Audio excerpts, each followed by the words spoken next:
माँ की गोद में बैठ करके हम यहाँ पर भगवान का चरित्र श्रवण कर रहे थे। कल मैंने आपको बताया था कि सूत जी ने शौनक आदि ऋषियों को कथा सुनाया नैमिषारण्य क्षेत्र में, और आज अपने को सौभाग्य प्राप्त हुआ माता नर्मदा के क्षेत्र में कथा श्रवण करने का। जिंदगी में धन और पुत्र व्यक्ति को बहुत सुख देते हैं, परंतु जब उल्टा समय आ जाता है, परमात्मा की कृपा नहीं हो पाती, तो धन भी मौत का कारण बन जाता है। डाकू आते हैं हत्या करके और धन लूट करके ले जाते हैं। जिन बेटा बेटियों के कारण हमारा जीवन सुखी होता है, उन बेटा बेटियों के कारण माता पिता को या तो वृद्धाश्रम में रहना पड़ता, या कहीं वृद्धाश्रम में नहीं रहने को जगह मिली तो इधर उधर भीख मांग करके और पेट भरना पड़ता है। ये सब क्यों होता है? ये कब होता है जब हमारे जीवन में पाप बढ़ जाते हैं और पुण्य कम होते हैं। एक आत्मदेव नाम के ब्राह्मण थे, जिनके यहाँ संतान नहीं थी, बड़े दुखी थे, मन में विचार कर रहे थे कि हमारे यहाँ संतान कैसे होगी। बहुत कोशिश किए परंतु संतान नहीं हुई। एक बार अपने गुरुजी के आश्रम पर पहुंच गए और गुरुजी को जाकर के प्रार्थना करने लगे, गुरुदेव अब कोई न सहारा बिन तेरे, गुरुदेव सवरिया मेरे। अब कोई न सहारा बिन तेरे, गुरुदेव सवरिया मेरे। अब कोई न सहारा बिन तेरे, गुरुदेव सवरिया सहारा बिन तेरे, गुरुदेव सवरिया मेरे। अब कोई न सहारा बिन तेरे, गुरुदेव सवरिया मेरे। अब कोई न सहारा बिन तेरे, गुरुदेव सवरिया मेरे। गुरुपद पद्म परागा, सुरत सुभाष सरस अनुरागा।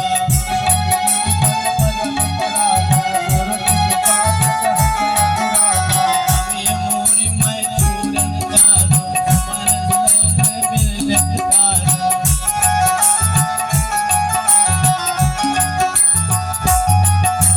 गुरु बिन भाव निधि करे न कोई, जो निरंत शंकर सम होई।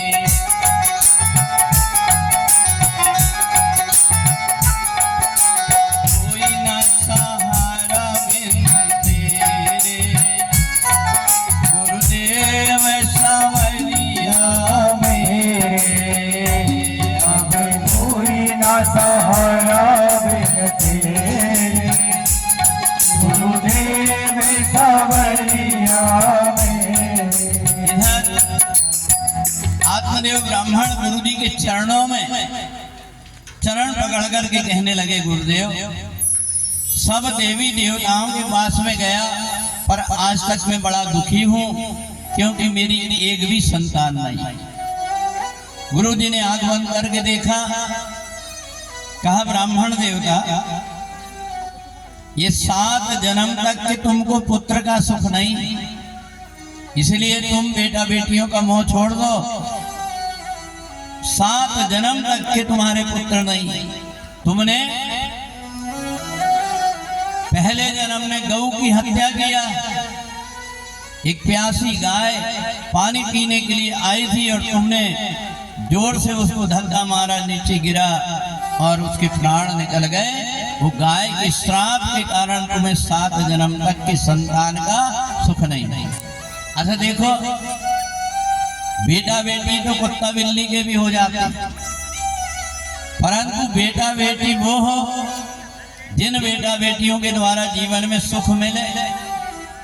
और नहीं तो पूछें कि भाई बेटा बेटी तो है, कितने हैं, तो उनका 4 बेटे हैं, पर उनके तुम्हारे घर में तो दोनों बुढ़ा बुढ़िया दिखते हो, बेटा बेटी तो दिखते नहीं। कहा गुरुजी उनकी बात मत पूछो, 2 बेटा जेल में है और 2 बेटा फरार, वैसे तो है हमारे बेटा बेटी 4। तो ऐसे बेटा बेटी से कोई मतलब नहीं। तो बहुत समझाया महात्मा जी ने कि तुम्हारे भाग्य में संतान का सुख नहीं है, परंतु नहीं माना। कहा कि गुरुदेव यहाँ से अब मैं जाऊंगा तो घर वापस ना जाकर के कहीं प्राण दे दूंगा, क्योंकि पत्नी कहती है कि संतान नहीं होगी तो मैं मायके चले जाऊंगा। गुरुजी ने मन में विचार किया क्या करें। विष्णु सहस्त्र नाम का पाठ किया, एक फल लेकर के और आत्मदेव ब्राह्मण को दे दिया। बोले देखो ये प्रसाद है, और प्रसाद को श्रद्धा भाव के साथ में ही ग्रहण करना चाहिए, इसलिए प्रसाद तो ले लो, पर एक काम करना, ये प्रसाद ग्रहण करने के 7 दिन तक सूर्य उदय के पहले उठ करके ओम नमो भगवते वासुदेवाय का 108 बार पाठ करना, और पाठ करने के बाद में भगवान के दर्शन करने के बाद में फिर कुछ करना। पत्नी को ले जाकर के दिया, कहा ये महात्मा जी ने प्रसाद दिया है, कहा है कि संतान हो जाएगी, पर 7 दिन तुम्हें ये करना पड़ेगा। पंडित आई ने कहा तुम्हारी नाक को शर्म आ रही, मेरे को 2 बजे तक तो वैसे नींद नहीं आती, 9 बजे सो करके उठती हूँ, सूर्य उदय के पहले मैं कैसे उठूंगी। बोले सुनो ये महात्मा का प्रसाद है, अगर तुमने नियम का पालन नहीं की तो हो सकता है उल्टा भी हो जाए। पंडित आइन बड़ी चालाक, उनने तुरंत अपनी बहन को फोन लगाया। बोले बहन लीलावती, वो कहती क्या कह रही कलावती। बोले बहन तेरे जीजा ने फल ला करके दिए हैं और कहे कि अगर ये फल खाई तूने और सुबह उठ करके स्नान नहीं करी तो ये समझ लेना कि उल्टा भी फल हो जाएगा। क्या करूं? कहा फेंक वो फल, कहाँ चक्कर में पड़ी, मैं तेरे को जानती हूँ, इतनी मोटी डांटी रखी। और कई बार ऐसा होता है कि जब बेटा होने का समय आता है, बेटा आड़ा हो गया तो माँ को ही नमो नारायण होना पड़ता है। कहा मेरे 3 बेटा पहले हैं, एक अभी पेट में है, इसलिए तू तो बहाना करके और मेरे पास आ जा, मैं तेरे को ये बालक दे दूं।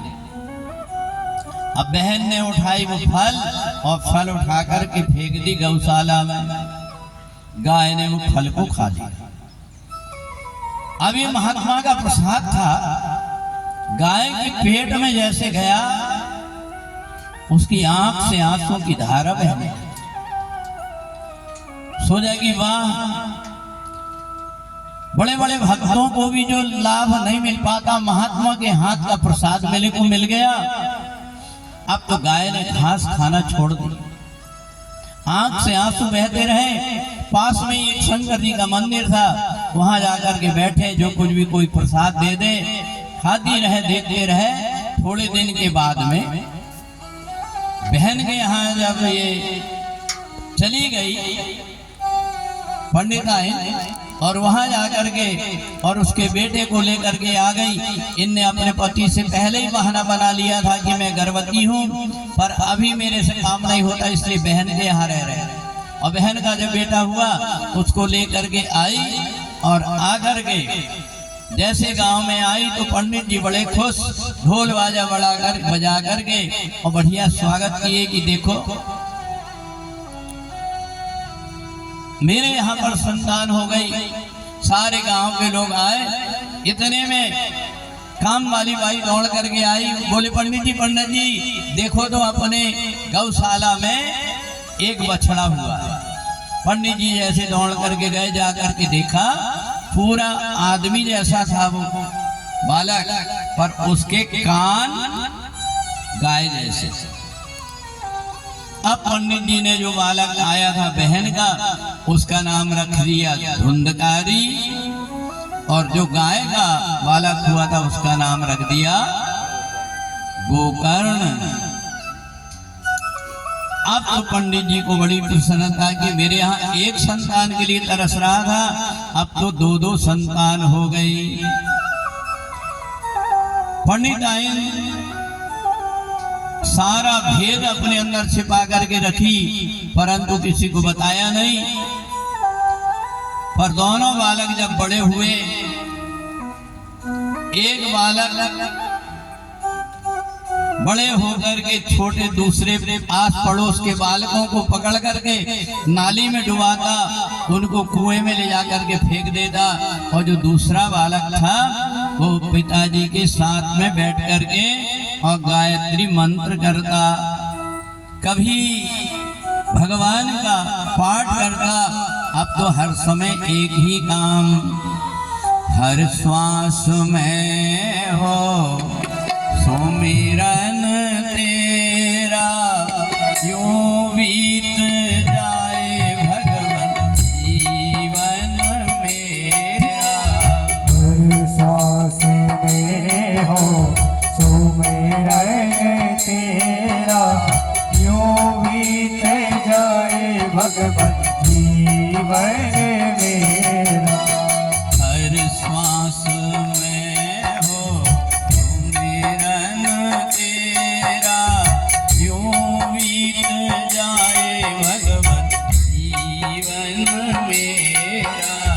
हर सांस में हो सुमिरन तेरा, यूं बीत जाए भगवान जीवन मेरा।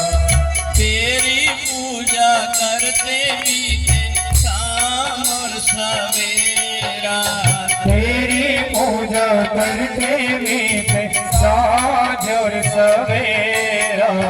हर श्वास में हो सुमिरन तेरा, यूं बीत जाए भगवान जीवन मेरा। हर सांस में हो सुमिरन तेरा, यूं बीत जाए भगवान जीवन मेरा।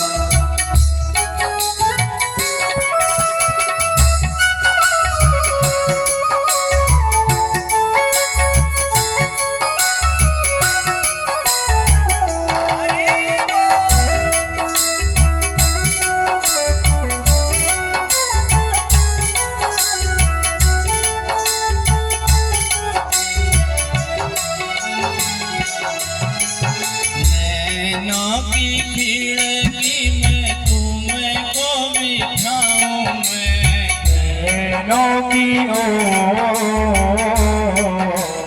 नैनों की खिड़की तुम्हें को निहारूं मैं। पूजा करूं तेरी आरती उतारूं मैं, पूजा करूं तेरी आरती उतारूं मैं। चरणों में डालूं हर पल डेरा, यूं बीत जाए भगवान जीवन मेरा। हर सांस में हो सुमिरन तेरा, यूं बीत जाए भगवान जीवन मेरा। तेरी पूजा करते बीते शाम सवेरा, तेरी पूजा करते बीते साँझ और सवेरा।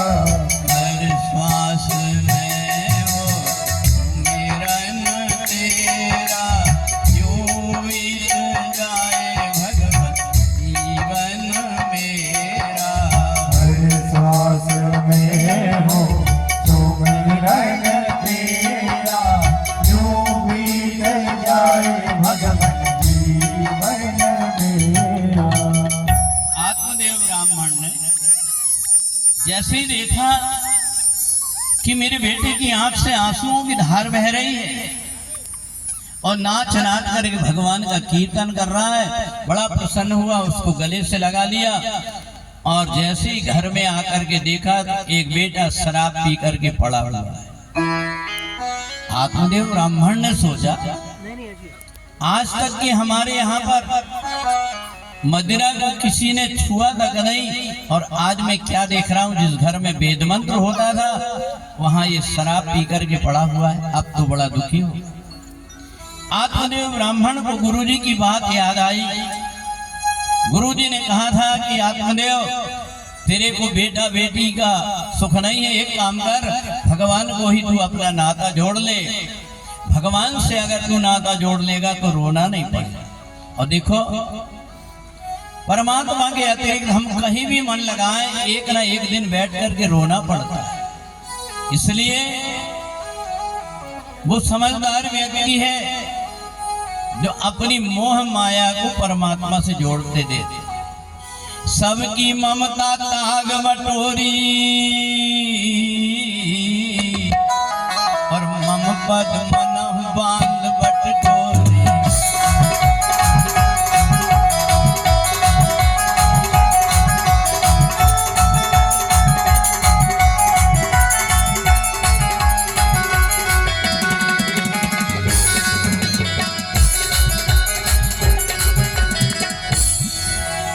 परमात्मा से यदि हमारा नाता जुड़ गया तो एक जन्म नहीं कई जन्म का नाता जो हो जाता है।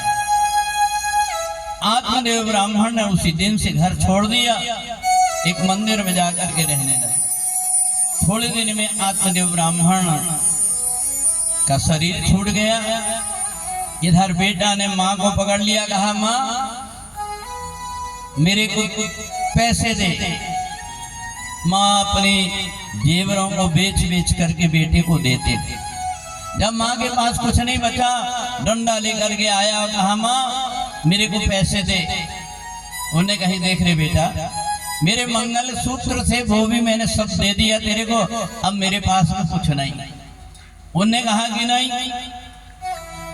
माँ कुछ घर में नहीं था, थोड़ी सी दलिया लेकर के बना रही थी, और जैसे बना रही थी उसको गुस्सा आई और उसने वही लूहड़ लिया और लूहड़ लेकर के जैसे माँ के पीछे दौड़ा।